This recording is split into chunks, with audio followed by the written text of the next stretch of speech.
이 시간에는 칠남전도회 부회장으로 섬기시는 이덕선 집사님께서 말씀을 봉독해 주시겠습니다. 오늘 우리에게 주시는 하나님의 말씀은 누가복음 13장 10절에서 17절 말씀입니다. 신약성경 118면에 있습니다.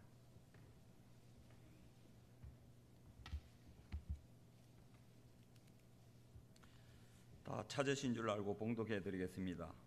예수께서 안식일에 한 회당에서 가르치실 때 18해 동안이나 귀신 들려 앓으며 꼬부라져 조금도 펴지 못하는 한 여자가 있더라. 예수께서 보시고 불러 이르시되 여자여 내가 내 병에서 놓였다 하시고 안수하시니 여자가 곧 펴고 하나님께 영광을 돌리는지라. 회당장이 예수께서 안식일에 병 고치시는 것을 분내어 무리에게 이르되 일할 날이 엿새가 있으니 그 동안에 와서 고침을 받을 것이요 안식일에는 하지 말 것이니라 하거늘 주께서 대답하여 이르시되 외식하는 자들아 너희가 각각 안식일에 자기의 소나 나귀를 외양간에서 풀어내어 이끌고 가서 물을 먹이지 아니하느냐. 그러면 18해 동안 사탄에게 매임받은 이 아브라함의 딸을 안식일에 이 매임에서 푸는 것이 합당하지 아니하냐. 예수께서 이 말씀을 하시매 모든 반대하는 자들은 부끄러워하고 온 무리는 그가 하시는 모든 영광스러운 일을 기뻐하니라. 아멘. 이 시간 이소은 목사님께서 나오셔서 아브라함의 딸이라는 제목으로 말씀 전해 주실 때 큰 은혜 받으시기 바랍니다.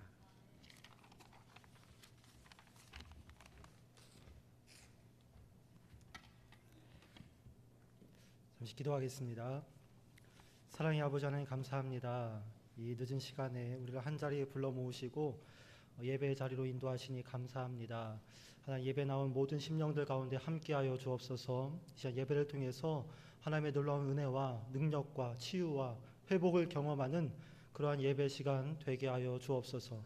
우리의 모든 연약함이 강함으로 변화되고 우리의 모든 두려움이 담대함으로 변화되는 그러한 예배 시간 되게 하여 주옵소서. 오늘 말씀을 대합니다. 먼 옛날 그들에게 임했던 말씀이 아니라 오늘 이 시간 나에게 주시는 귀한 말씀이 되게 하여 주옵소서.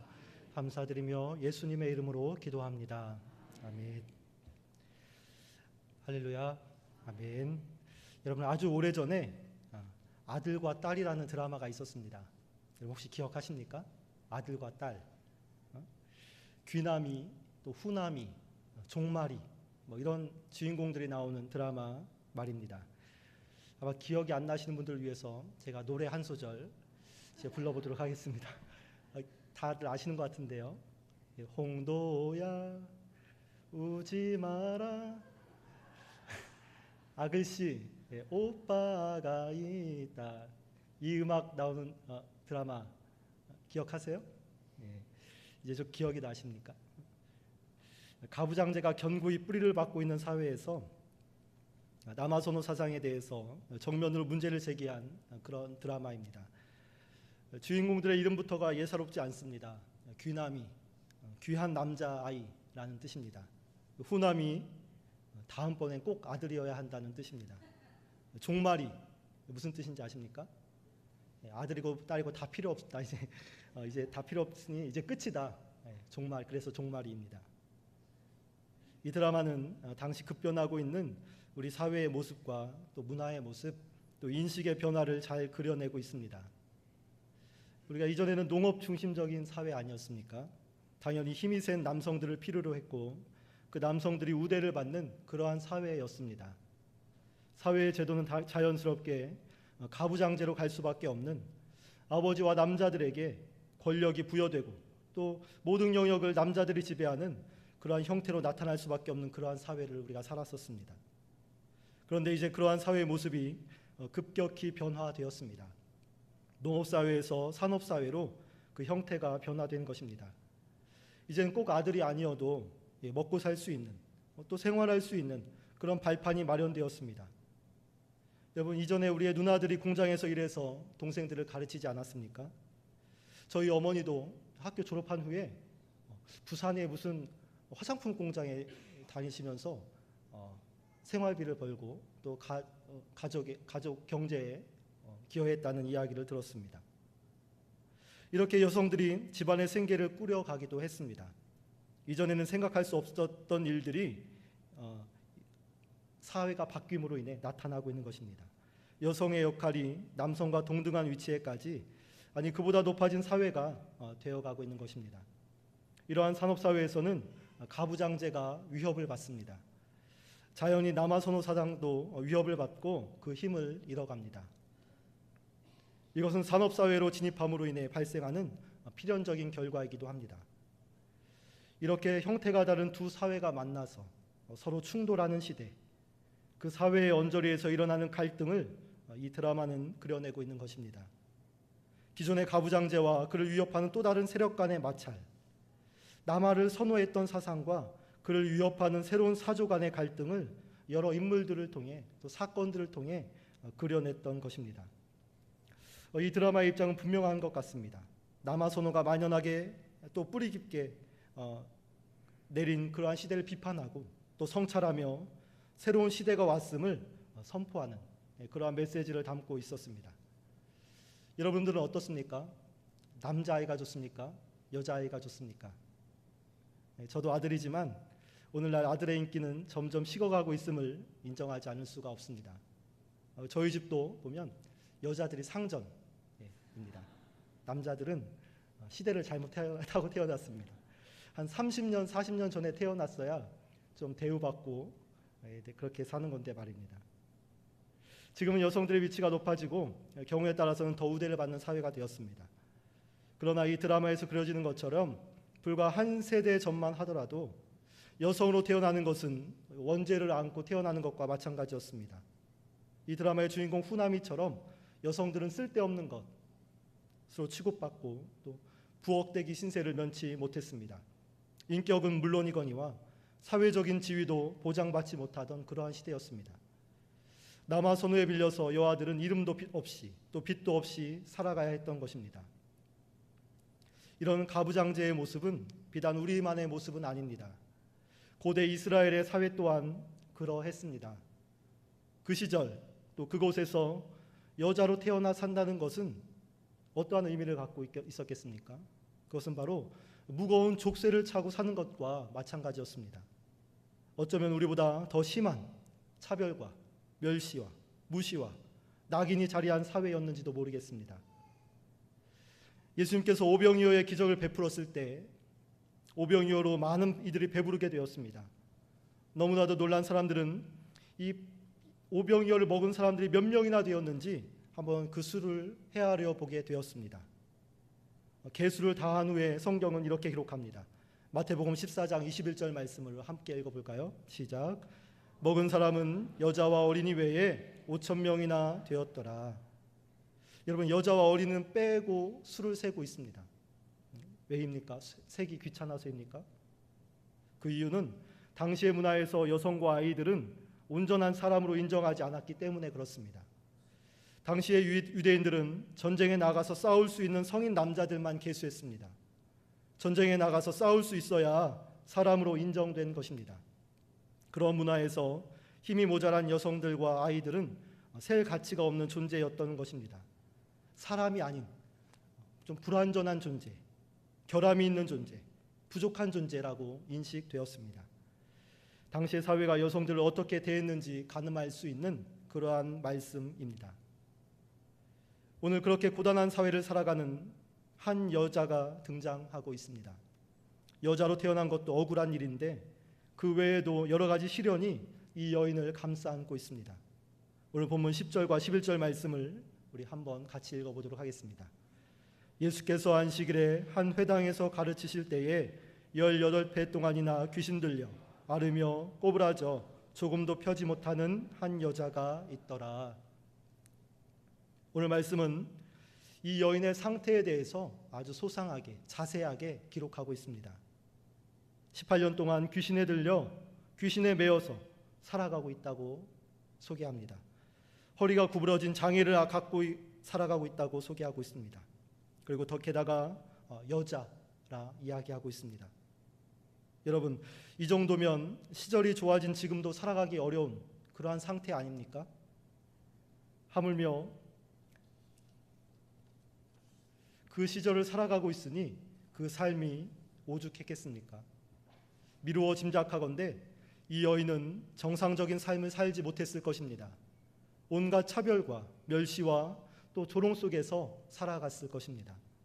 귀신 들렸기 때문에, 장애인이었기 때문에, 또 여자이기 때문에 인간 대접을 받지 못하고 사회로부터 외면당한 그 여인이었습니다. 참으로 기구한 인생을 살아가고 있는 여인입니다. 그런데 이 여인을 예수님이 부르셨습니다. 그리고 치유해 주셨습니다. 12절과 13절 말씀을 보겠습니다. 예수께서 보시고 불러 이르시되 여자여 내가 내 병에서 놓였다 하시고 안수하시니 여자가 곧 펴고 하나님께 영광을 돌리는지라. 예수님께서 이 여인을 고치셨습니다. 할렐루야. 아멘. 예수님 안에는 치유와 회복이 있습니다. 여러분 이거 믿으십니까? 예수님 안에는 자유와 평안이 있음을 여러분 믿으시기 바랍니다.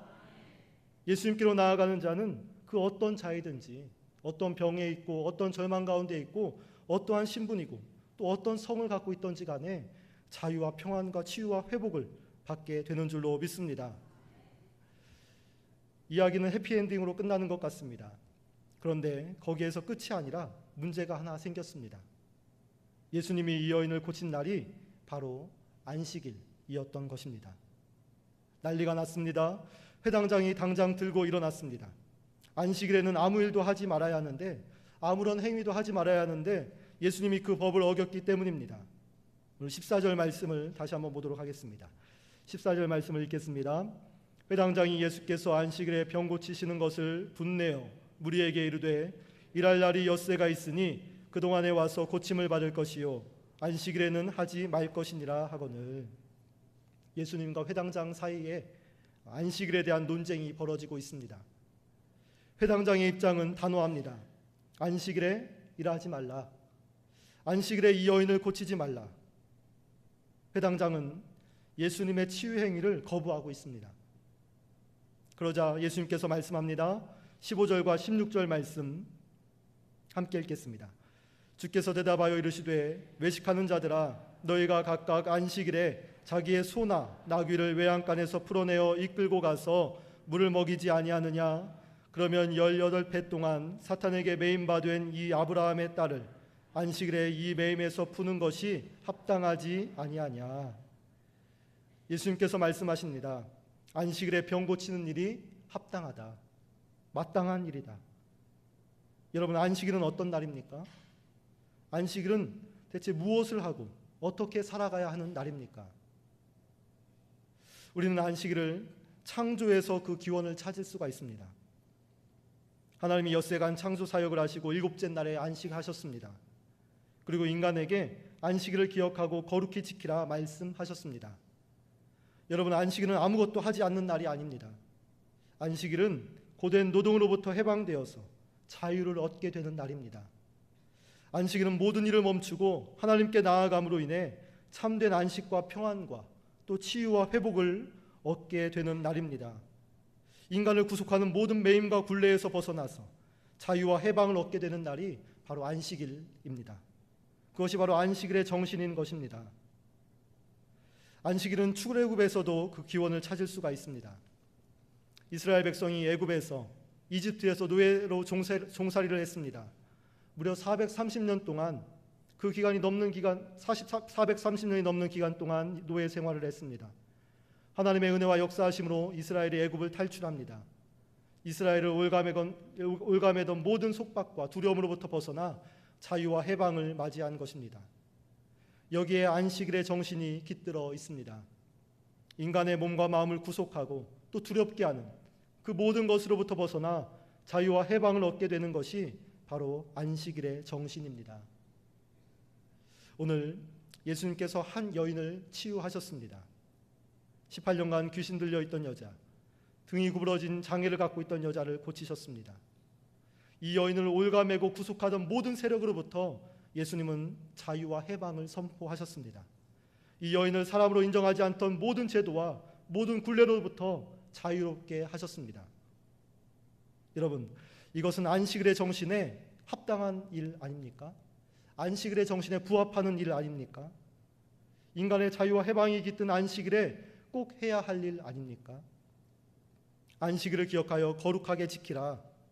이 위대한 율법이 말씀하는 것처럼 예수님은 지금 안식일을 기억하고 거룩하게 지키고 계시는 중 아닙니까? 예수님이 회당장에게 말씀합니다. 안식일에 병 고치는 일이 합당하다. 그렇습니다. 안식일은 그런 날입니다. 안식일은 사람을 구원하고 살리는 날입니다. 아무 행위도 하지 않는 그런 날이 아니라, 가만히 멍청하게 앉아서 아무 일도 하지 않는 그런 날이 아니라, 병에 매여 있고 사회의 악습에 매여 있고 귀신에 매여 있어서 고통받고 있는 자들에게 자유와 해방을 선포하는 날, 그날이 바로 안식일입니다. 안식일에 아무것도 하지 말고 가만히 있으라, 이렇게 말하는 회당장의 모습에서 우리 사회의 아픔인 세월호가 떠오릅니다. 안내방송은 계속해서 가만히 있으라 울려댔습니다. 사람이 죽어가는데도 아무것도 하지 말고 가만히 있으라, 그렇게 말하고 있었습니다. 그러나 너무나 슬프게도 가만히 있지 않은 자들만 살아남았습니다. 가만히 있지 않고 배 밖으로 나간 사람만 살았습니다. 배 밖에서 가만히 있지 않고 구조에 참여한 사람들만 승객을 구원하였습니다. 가만히 있던 자들은 그저 침몰하는 세월호를 바라볼 수밖에 없었고, 또 세월호와 함께 가라앉을 수밖에 없었습니다. 오늘 격분에서 예수님과 무리들을 향해서 좀 가만히 있으라, 안식일에 아무것도 하지 말고 좀 가만히 있으라고 외친 회당장의 모습은 침몰하는 배 안의 승객들을 향해서 가만히 있으라 말하는 자와 같은 모습입니다. 넘어진 자를 일으키지 않고 올무에 매인 자를 풀어주지 않고 죽어가는 자를 살리지 않는 자들과 같습니다. 강도 만난 사람들을 돌보지 않고 그냥 지나쳐버린 제사장과 레위인의 모습과 마찬가지입니다. 이는 분명히 결단코 안식일의 정신이 아닙니다. 안식일에 해야 할 합당한 일이 아닌 것입니다. 오늘날 우리의 사회는 우리를 올가매는 일로 가득 차 있습니다. 우리의 마음을 올가매고 우리의 정신을 올가매고 우리의 육신을 올가매는 일들이 우리 도처에 즐비합니다. 그러나 우리는 거기에 포로가 되지 말아야 합니다. 거기에 매여 있지 말아야 합니다. 거기에서 벗어나기 위한 노력을 멈추지 말아야 합니다. 가만히 있지 말아야 하는 것입니다. 안식일은 자유와 해방을 선포하는 날입니다. 종과 노예 생활하던 곳에서 탈출하는 것이고, 모든 수고에서 벗어나 하나님 안에서 참된 안식과 평안을 누리는 날이 바로 안식일이기 때문에 그렇습니다. 예수님은 안식일에 무엇을 해야 하는지 우리에게 밝히 보여주셨습니다. 오늘 우리가 서 있는 삶의 자리가 비록 이 여인과 같이 고단하고 피곤하고 누추한 그러한 자리라 할지라도, 예수님이 보여주신 안식일의 정신을 우리가 잊지 않고 우리의 삶 구석구석에 그 안식일의 정신을 선포하고 또 그 안식일의 정신을 이루며 나아가는 우리 모두가 되기를 간절히 소망합니다. 예수님이 하신 말씀 중에 우리가 주목해야 할 단어가 있습니다. 오늘 16절 말씀을 한번 보도록 하겠습니다. 16절 말씀을 읽겠습니다. 그러면 18배 동안 사탄에게 매임 바 된 이 아브라함의 딸을 안식일에 이 매임에서 푸는 것이 합당하지 아니하냐. 예수님이 이 여자를 고쳐주셨습니다. 그리고 뭐라고 불렀습니까? 뭐라고 부르셨습니까? 아브라함의 딸이라 명하셨습니다. 우리가 주목해야 할 부분은 바로 아브라함의 딸이라는 말입니다. 여러분, 혹시 아브라함의 딸이 누구인지 기억하시는 분 있으십니까? 아브라함의 딸이 누구입니까? 그 딸을 아시는 분 있으십니까? 여러분, 아브라함의 아들은 알고 계시죠? 아브라함의 아들 누구죠? 이삭이고, 또 이삭의 아들은 누구입니까? 모르십니까? 이삭의 아들은 누구죠? 야곱을 낳고, 야곱은 누굴 낳았습니까? 요셉을 낳았고. 우리는 아들은 기억하지만 딸들은 기억하지 못합니다. 마태복음 1장 2절 말씀을 함께 보도록 하겠습니다. 함께 읽겠습니다. 아브라함은 이삭을 낳고, 이삭은 야곱을 낳고, 야곱은 유다와 그의 형제들을 낳고. 여러분, 이렇게 아브라함은 아들만 있던 사람 아닙니까? 우리는 아브라함의 아들만 기억하지 딸에 대한 기억은 없습니다. 딸이 있다 손치더라도 아무런 언급도 되지 않던 그러한 존재였습니다. 그런데 오늘 예수님은 남자들만 인정받던 사회에서, 아들만이 사람 취급받던 사회에서 한 여인을 가리켜서 아브라함의 딸이다 칭하고 있습니다. 이 여인은 오랜 세월 오물덩어리 취급을 받으며 살아왔습니다. 18년 동안 귀신이 들리고 등이 굽은 장애인으로 살아가는 이 여인을 소중히 여기는 사람은 아무도 없었습니다. 그런 여인을 향해서 예수님은 아브라함의 딸이란 호칭을 부여하고 계십니다. 이 여인도 하나님의 자녀이다. 이 여인도 저주받은 자녀가 아니라 하나님의 자녀임을 선언하고 계시는 것입니다. 귀신 들렸기에 저주받은 딸인 줄로만 알았습니다. 장애를 가졌기에 저주받은 딸인 줄로만 알고 살아온 세월이었습니다. 여자로 태어났기에 저주받은 인생인 줄만 알았습니다. 그런데 예수님은 이 여인을 고치시고 그것도 모자라서 아브라함의 딸이다 이렇게 부르고 계십니다. 새로운 족보를 만들고 계시는 것입니다. 하나님의 은총과 하나님의 구원이 임하는 존재로, 이전 것은 모두 지나가고 새로운 피조물로 예수님은 이 여인을 인정하고 계십니다. 사랑하는 성도 여러분, 이 땅에는 소외되고 멸시받는 자들이 많이 있습니다. 여러 가지 악습과 제도에 얽매여서 고통과 두려움 속에 살아가는 자들도 많이 있습니다. 온갖 차별과 무시와 천대 속에서 천덕꾸러기 마냥 낙인 찍힌 자들이 많이 있습니다. 자유와 해방 없이 종과 노예로 살아가는 자들이 있습니다. 이들은 모두 저주받은 아들입니다. 저주받은 딸들입니다. 바울의 표현대로라면 이들은 모두 진노의 자녀들입니다. 그러나 예수님이 만져주시면, 예수님이 불러주시고 찾아주시면, 예수님이 고치시고 안식을 선포하시면 이들은 모두가 하나님의 자녀가 됩니다. 아브라함의 아들이 되고 아브라함의 딸이 되는 것입니다. 저와 여러분도 그렇지 않습니까? 이 여인의 모습은 예수님을 만나기 전에 우리의 모습 아닙니까? 귀신에 매여 있고 질병에 매여 있고 죄에 매여 있고 저주받은 자들로 살아가는 모습, 바로 우리의 모습 아니었습니까? 그러나 우리가 예수님으로 인해 자유와 해방을 얻게 되었습니다. 아브라함의 아들이 되었고 아브라함의 딸들이 되었습니다. 하나님의 자녀가 된 것입니다. 우리는 탕자의 비유를 기억합니다. 둘째 아들이 재산을 미리 상속받아 먼 나라로 떠났습니다. 그 재산으로 인해 허랑방탕한 생활을 하게 됩니다. 처음에는 왕도 부럽지 않은 신분이었습니다. 돈이 많았기 때문이었습니다. 여기저기서 인기 있는 삶이었습니다. 그런데 가지고 있던 재물이 점차 줄어들었습니다. 둘째 아들의 신분 또한 재물과 함께 낮아지고 있습니다. 왕도 부럽지 않은 신분에서 돼지를 돌보는 종과 노예 신분으로 전락하고 맙니다. 먹을 음식이 없어서 돼지밥을 먹으려 하지만 그조차 여의치 않았습니다. 누가 보더라도 저주받은 아들의 모습이 되었습니다. 그런데 아버지는 이 둘째 아들을 버리지 않으셨습니다. 저주받은 모습으로 그냥 버려두지 않으셨습니다. 달려가서 목을 안고 입을 맞추셨습니다. 제일 좋은 옷을 입히고 가락지를 끼우고 신을 신겨주셨습니다. 그리고 살진 송아지를 잡아서 잔치를 벌였습니다. 저주받은 아들을 치유하고 회복시키고 당신의 아들로 받아들인 것입니다. 여러분, 하나님의 사랑이 이와 같습니다. 우리의 모습이 어떠할지라도 아버지를 떠난 탕자와 같고 18년간 귀신 들린 채 장애를 안고 살아가는 이 여인과 같이 저주받은 아들과 딸의 모습일지라도 하나님은 우리를 고치시고 회복시키며 당신의 자녀로 삼으시는 분이십니다. 너도 아브라함의 아들이다, 너도 아브라함의 딸이다 인치시는 분이 바로 우리 하나님이십니다. 그것이 바로 오늘 말씀을 통해 바라보는 하나님의 사랑입니다. 이제 말씀을 정리하겠습니다. 예수님께서 안식일의 정신이 무엇인지 안식일의 병 고치는 행위를 통해서 나타내셨습니다. 그것은 병든 사람을 고치는 일입니다. 귀신 들린 사람을 귀신으로부터 자유롭게 하는 일입니다. 아무 일도 하지 않고 가만히 있는 것이 아니라 죄악에 찌든 사람에게 회개를 선포하는 일입니다. 사회와 문화와 제도와 율법의 악습에 얽매인 사람들에게 자유와 해방을 선포하는 일입니다. 안식일에는 좀 가만히 있으라 말하는 자들에게 가만히 있어서는 안 된다는 외침입니다. 이 일들을 행하심으로 예수님은 참된 안식일의 의미가 무엇인지 우리에게 가르치고 계십니다.